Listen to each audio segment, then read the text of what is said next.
I'm Alex Stone, former military service member and law enforcement officer, now CEO of Echelon Protected Services, one of the fastest growing private security firms on the West Coast. And this is Ride Along, where our guest and I witness firsthand the issues affecting our community. I believe our proven method of enacting meaningful change through compassion and understanding is the best way to make our streets a safer place and truly achieve security through community.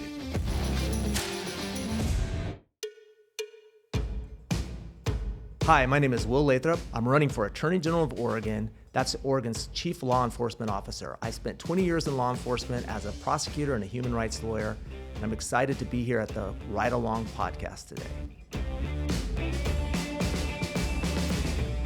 Cool, man. So good stuff in the studio, but at the end of the day, it's, where's the rubber and is it going to hit the road, right? Oh, there he is. I call it America's security guard. You gotta stop doing that, dude. I'm telling you, Michael. man. Will Lathrop. Good to see you, bro. You good? I'm good. All right, man. Good. All right. See you. Let's hit the road. You've been waiting for a long time. We gotta hustle. I know. They're lying, standing on the south side of the raceway.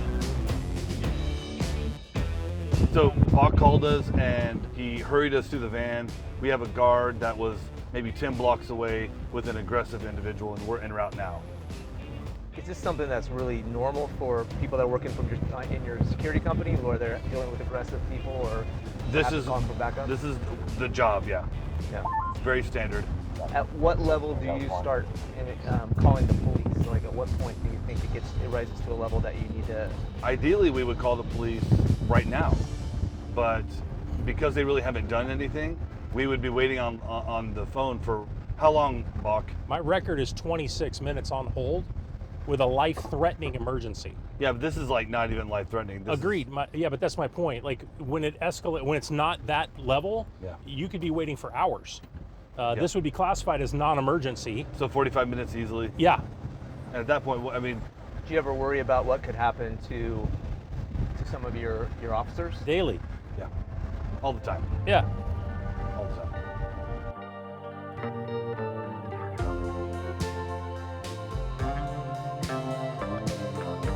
And then go east.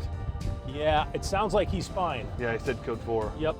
Let's just swing by and make sure everything's good. Like, we came all the way out here. Might as well This say is hello. Slab Town.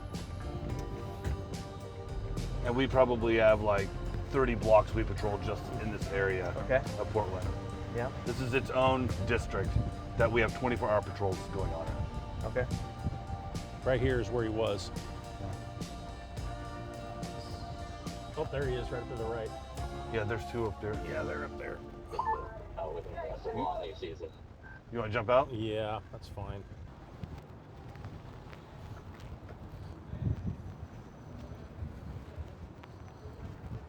The last thing I want to do is run in, right? Bro. I don't talk to your wife, don't talk to mine, bro. Straight up. Hi guys, everything okay? Oh yeah, he just left. Okay. That was the individual yelling out of a... Yeah. Okay. All right. Yeah, they have a fire hot desk out him, so they abandoned the Okay. Where's Cool. your day going? Lovely. Cool. Lovely. All right, well, if you guys are good, we'll get out of your hair. Oh yeah, thank you. Yeah, you got it. Have a good No one. problem. You bet.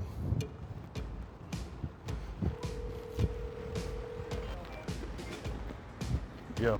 Hey, if you want, you can circle the block and pick us up on the same spot. Everything's code 4. Okay. Okay.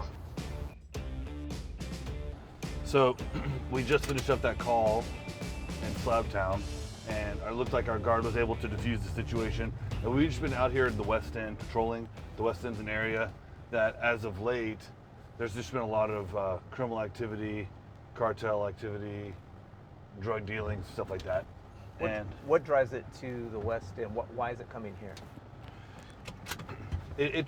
It'll go to downtown, and then the cops will interdict, maybe make an arrest, show presence, and then they just move. And so whenever you increase engagement, criminal activity will drop. Yep. Right? And so they're just choosing a more advantageous area that's more conducive to their business model. Okay. So we're going to get out right now. You know, there's a lot of issues with retail theft, especially organized crime, as you know. So we're going to go check out a national retailer that's one of our clients and go see what's going on. Let's do it.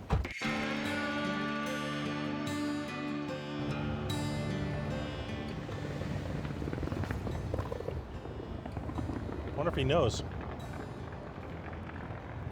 Boom. His tire's flat. Oh. Oh my gosh. Speaking of retail theft. Wow.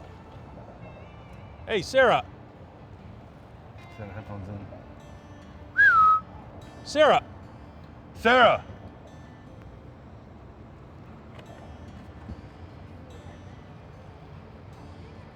Huh? How are you? Doing okay.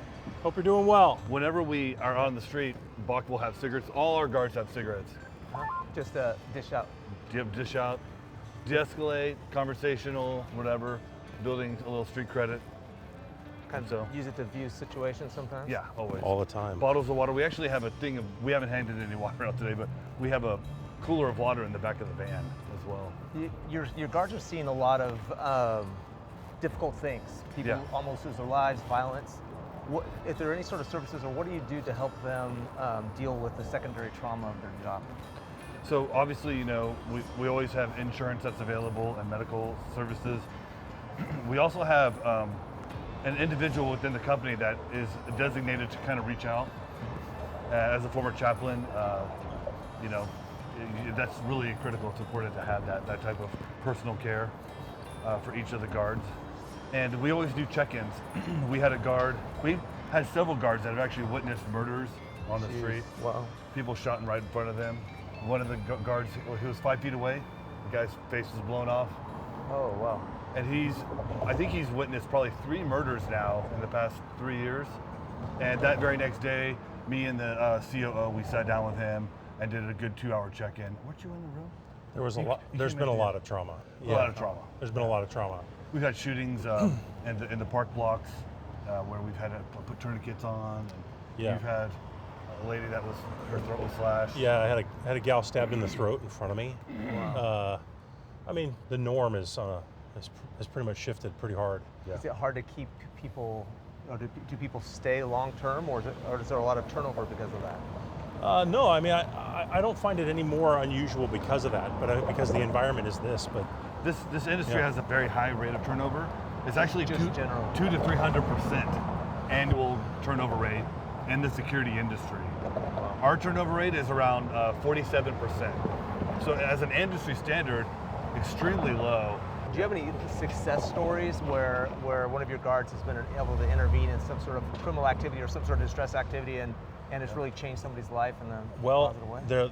The stories that list that are longer than the amount of time that we have, and that's almost daily. Yeah. The one I can think of right off the top of my head was retail theft, just like this place here. There was a national retailer. I got a call from the owner of the property, and he said, "Hey, there's a tent on my property. Let's keep walking. There's a tent on my property," and he's going into this national retailer, stealing hundreds of dollars of product a day. Wow. Walking across the street, and so he said,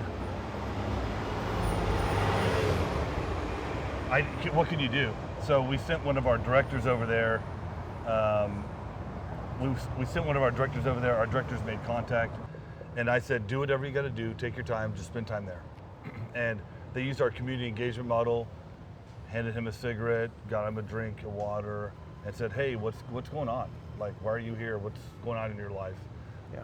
You know, one of the openers we like to use is when you were in 2nd grade and your teacher asked you, "What do you want to be when you grow up?" Did you put, "I want to be homeless in Portland"? You know, and then we tell them we believe that there's something inside you, there's a dream that you have that's better than the situation you're living in. And so we open up as an ally. Yeah. We want to let them know we're on your side here. You want to see them do something good. Yeah, and what's going on in your life, right? And then immediately the person said, you know, I've never been homeless before. I'm actually from Florida. My wife and I got into a huge fight, and I just left one day and that was around 9 months ago. And our director said, "When's the last time you spoke to your wife?" And the guy said, "That day." Wow. And our director, she said, "Would you mind if I call your wife for you?" And he said, "You know what? Yeah, that's fine." Oh, wow. So she called his wife in Florida and was able to get him on the phone with his wife, and they were able to reconcile right there on the phone. Wow. After they reconciled, he said, "I want to go back to Florida." Didn't have an ID. We were able to take the person and get them a TPI or issue them an ID. We were able to book them a hotel room and then get them, and then we were able to get them a ticket on Greyhound. Yeah. And so in less than 24 hours, that person, so we made contact at 2 p.m., 9 a.m. the next morning, they were on a Greyhound headed back to Wow. Florida. All the merchandise we were able to return to the store. About a third of it, they had a little bit of damage, and they donated it to a nonprofit. Okay, wonderful. And so this is the type of community engagement that is required. Yeah, just trying Yeah. to actually solving the problem. Yeah, and cops used to do this when they had the appropriate levels of staffing. Yeah, I know. And we can't do this anymore. Right. And so if you're Attorney General, we're hoping that these types of programs, can be put into use. Yeah, So. right, good to hear. Yeah. So this area seems to be kind of relaxed. There's not a lot of criminal activity. I think that we go hit up the riverfront. Sounds good? Yeah, All right. Let's do it. okay.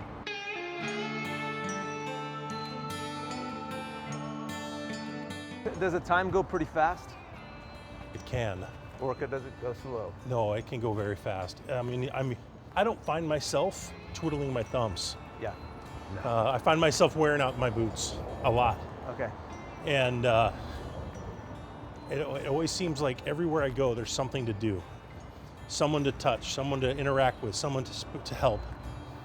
I mean, it's very unusual to find a day where you've not had a meaningful interaction with somebody. Right. And I think the need is overwhelming, and I think that's pretty clear to easily seen. What's your favorite part of the job? Man, when Me. what not even close. I think for me, it's always been helping other people.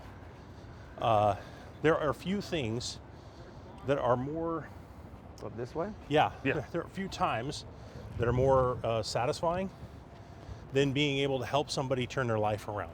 Right. And being able to be a part of that and seeing that, not a lot better. Yeah. It's pretty fun. Yeah, I bet. Yeah, it's hard because the exposure and the things that we have kind of in our lap, right? So I used to work at a hospital, Okay. and there was a day where we had a really traumatic incident involving the death of a child. Right. And you were talking about this earlier. At some level, you can't digest that. And so even though we're here and we're in it, we have to figure out a way emotionally to detach a bit, but then also be able to jump back in when the fish bite.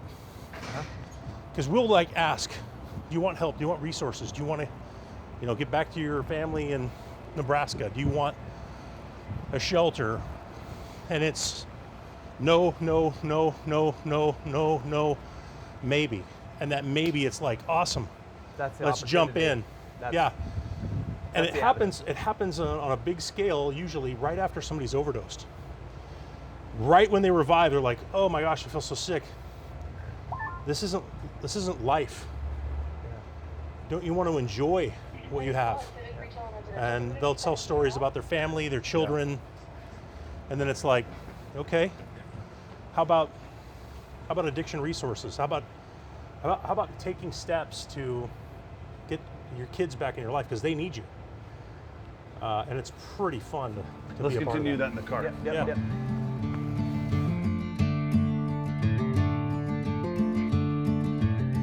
Yeah, so I guess the question I have is that Portland is so much different 10 years, Portland is so much different than it was 10 years ago. And I think everybody has this desire to get it back to a place where it's safe enough to walk around downtown, where it's safe enough to send your kids to the park or to school. What do you think are the major things that have to change to get Portland back on track? Bach, you want to take that, and I'll follow up. Yeah. No, I'll start. Yeah. No, I'm gathering my thoughts, but please go ahead. There's a lot. So Yeah. Oregon is 48th out of 50th for medical beds. We don't have any real mental health facilities. There's only one 24-hour mental health facility, Unity, in Portland. Yep. And the only reason I know that is a couple of years ago, we actually became the highest referring partner. We actually made more referrals as a security company than law enforcement. There's no real addiction services. We have to send people to Vancouver or Estacada sometimes because we can't even get people that want to get into treatment into a treatment facility. Okay. So there has to be improvement in the treatment infrastructure in the city and the state. Yep. Milwaukee, Wisconsin is roughly the same size as Portland and has a third more law enforcement, maybe twice as many more on the street. And law enforcement needs to be trained to do things differently. When commercial fire suppression systems made it so that schools and factories weren't burning down anymore, the law enforcement agencies, the fire departments realized we don't have a job anymore. Right. And so what they did, they got the medical service, the ambulance, they brought it out of the hospitals and put it into the fire departments. And everyone became an EMT, an emergency medical technician. And it revolutionized how to do firefighting, or what that meant, because it became multidisciplinary. Law enforcement has yet to have made that change. Law enforcement nationally has to become multidisciplinary, and it has to have a team's approach with other segments of fire, EMT, right, hospitals. They have to be working together. And there's been a big pushback, I think, from law enforcement is just, I think, coming to the realization that this has to happen. And there's been a huge pushback. They don't want to do that. The old guard in law enforcement is saying, we didn't sign up to be, social workers. Mm-hmm. And like we were talking earlier, O'Connor v. Donaldson in 72, it placed the mantle of social work on law enforcement, unbeknownst to us. Because we're the first people. So you look at, I hate bringing up mass casualty events, but you look at the Parkland event in Florida. Law enforcement had contact with that individual as a juvenile 30 or 40 times before this person who was mentally insane, criminally mentally insane, engaged in this mass casualty event. And there were no medical referrals. There were no mental health referrals made. And so it needs to be an entire change needs to occur. And usually what I love about law enforcement is we don't have a national police. We're not New Zealand or Australia or Britain. We can try these out on a local level. We can try this out in Oregon at a local level, trying this multidisciplinary team approach. And I think it would work. Mm-hmm. I think that's the future of law enforcement. Okay. So, Bach, what are your thoughts? Yeah. I think along those same lines, I think people need to understand what winning looks like. Right now, I get the sense that there's a tremendous amount of competition, but lack of communication and a lack of teamwork. Mm-hmm. And right now, shelters are not coordinating with each other. So, right. If shelters can't even do it, how do we expect other cities or other services to come and make ends meet? Really, there should be, and it's hotel software. You know what I mean? It's super straightforward. Yeah. How hard is this? Right. And they all have different intake processes. We had an individual on July 4th. We fed like 700 or 800 people, and we had a lady who came and approached us. Actually, it was me and my wife.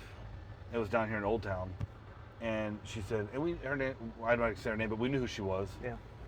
And she said, "Hey, I'm ready. I want to get off the street. I'm ready." And this is July 4th. It's a federal holiday. Yeah.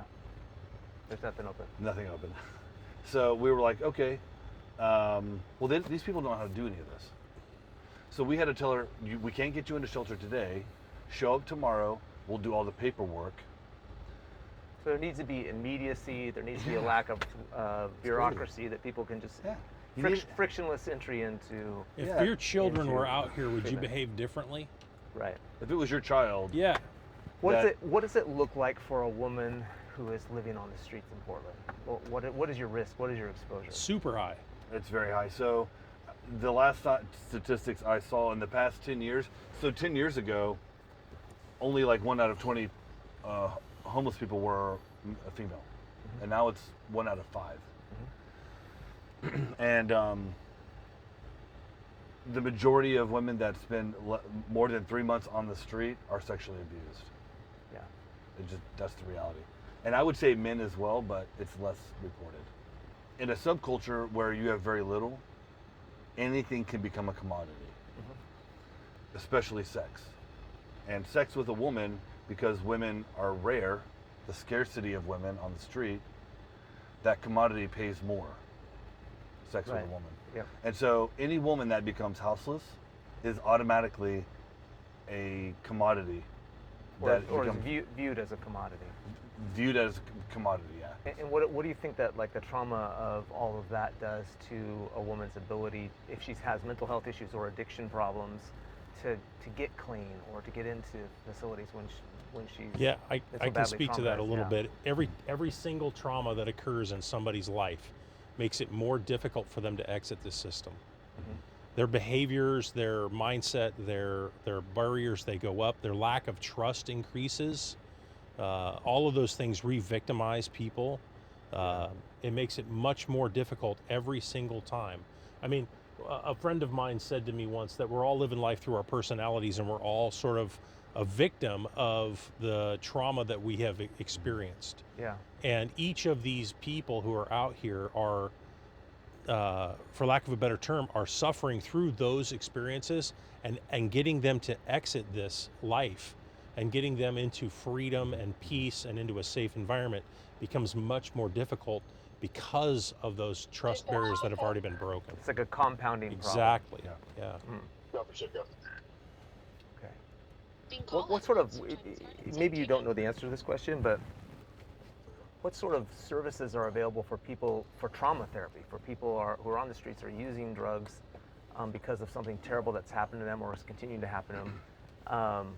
Seems to me unlikely that somebody's going to be able to get clean and stay clean if they are not able to deal with the underlying cause, the reason they're trying to kill their pain in the first place. In Portland, are there beds, are there trauma therapy programs or anything that you're aware of? There are. Everything is triaged. So based on the individual's background, their criminal history, what type of crimes in that criminal history, what type of drugs they're using, all that depends on if they're able to get into a shelter. So we checked someone into a detox, and when they got there, they said, "Oh, I use cocaine or methamphetamine," and because they were not on fentanyl, they were not allowed to detox. This person, remember him? Yeah. He tried to fight Bach. Bach had a pepper spray him, and then we ended up working with him over the past several weeks and got him into detox eventually, and then eventually got him back with his family. That was out of Estacada. Yeah, we got him into Estacada. Wow. And because no one would take him because there's funding. They make more per patient when they're detoxing someone off fentanyl. They make 4 times as much. Really? The way that they write their grants and the way they're able to receive monies. And so if there's a fentanyl crisis, the more people that are on fentanyl that you detox, the more you make per patient. Wow. I know. Yeah. And so there's a lot of barriers. The barriers are extremely great. The main barrier that I've encountered is that, especially for women, they just don't feel safe. Yeah.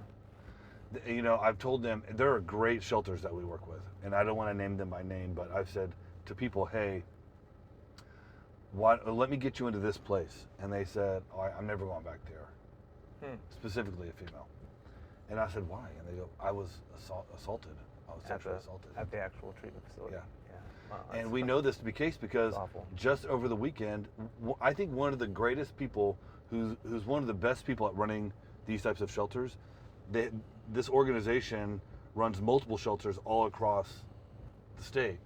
their founding shelter on the coast, someone just broke into the shelter in the middle of the night and killed one of their patients. Oh, jeez.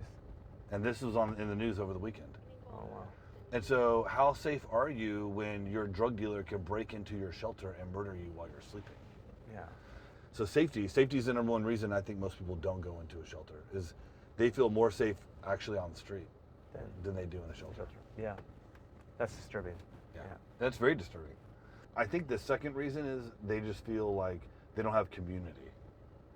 You know, the street's tough. The street always wins. I was homeless with my mom. My sister, my brother and I were all separated. My brother was eventually adopted. And I lived in a car with my mom in Houston, Texas. And I've been homeless also as an adult. And it's not easy. But when you finally get community, you know, like these people right here, these people know each other. They know each other's issues and what they're struggling with. And for that person to leave that situation and go where they don't know anybody, that's a scary situation. Right. And so being able to build community, you know, we've been working the streets here for years. We also work with a nonprofit called Loving One Another that works the streets. And anyone will tell you, if you ask, when's the last time you saw a county worker or anyone from a nonprofit out here trying to get you into a shelter, they'll say no one except for Echelon and Loa. And so there's a real, and this is my third problem. This one isn't even on the individual. This is on the system. They're just sitting in an office somewhere. And we call it the field of dreams. They think that I'll be right back. that if you build it, they will come. And the reality is, it's not going to happen. Yeah. You can't expect a homeless person. This is what they want to do. They want to tell a homeless person, hey, abandon your tent, so all your possessions are going to get stolen. Go steal a shopping cart, push it back to your tent, pack up your entire life, whatever's left, because you had to leave your tent. Yeah. Put it in a stolen shopping cart and push it an hour to an office somewhere where you get to wait in line for 6 hours with a 50-50 chance that you might get a bed that night. And that's not a working model. Right. I'm a businessman. I like to make money. And I wouldn't bet on this. I wouldn't put one penny into that. If that was like, if someone came to me with a prospectus and said, Alex, I got this great business idea, and showed me that, I said, this is going to lose, you're going to lose all your money on this deal. Don't put your money on this. And at the end of the day, these people, they don't even know where to go if there was a place to go. And so if someone asked me, you know, the next question is, well, why are these people not leaving their offices and going into the street? And the reason is they're scared. They're scared because there are real criminals on the street with guns, and they're scared. Yeah. I have a guy, I work at a nonprofit, and Edgar did like 12 years in a federal penitentiary. He's out, he's still on paper, and he works for Loving One Another, and he had a gun pulled on him, and the guy put the gun right in his face the other day, and he was just knocking on a tent to see if they would like to go to a shelter or a detox, or if they needed any supplies, and he got a gun right to the face. Wow. And so, yeah, that's why no one's coming around and helping these people. They're scared. They're scared. Yeah. That makes sense. And law enforcement feels like it's not their job. So if the only people who aren't scared in our society, if it's not their job, but they're the only ones who aren't scared, then it's not going to happen. And so without an actual street plan, without a plan on the street when you're dealing with an individual that's addicted, unless that component is somehow a part of the overall strategy, this is going to continue to happen. Yeah. Yeah. There's no silver bullet, right? There's multiple things that need to happen. Multiple things. It has to be on a federal, state, and local level. Everyone has to be working together. This goes all the way from the executive branch all the way down to the local law enforcement officer. And they have to be on the same page. Yeah. And that's why you're running for Attorney General. Yep. Yeah. Try to bring some of that connection that doesn't exist right now. Yeah, that's good to hear. Thank you for telling me that. Yeah. I'll ask you this. So I have a friend who's in police, Portland police, and they did a big sting. They spent a lot of resources and time. They arrested one of the most prolific graffiti artists. This individual went to court, and the judge gave them community service. And it was tens of thousands of dollars of charges. And so, as Attorney General, when you have judges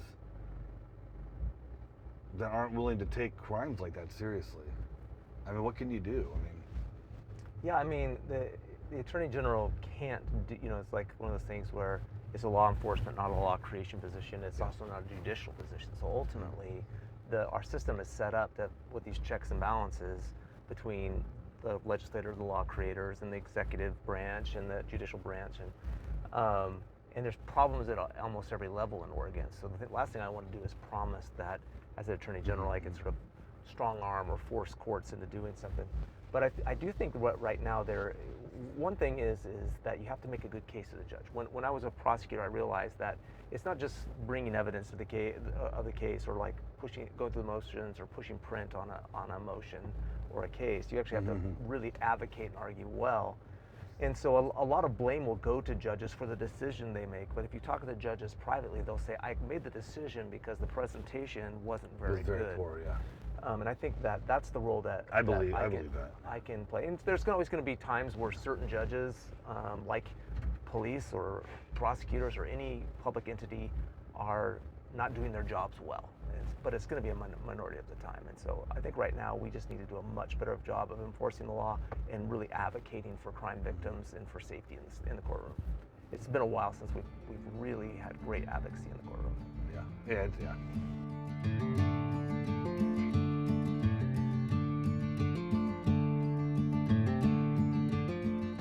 So we're just wrapping up.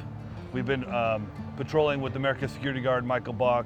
Will Lathrop's on today, running for Attorney General of Oregon. Will, I just want to shake your hand and say thanks for coming on the ride along today, man. Thank you. Really appreciate it. Yeah. I've actually feel like I've learned a lot from you today.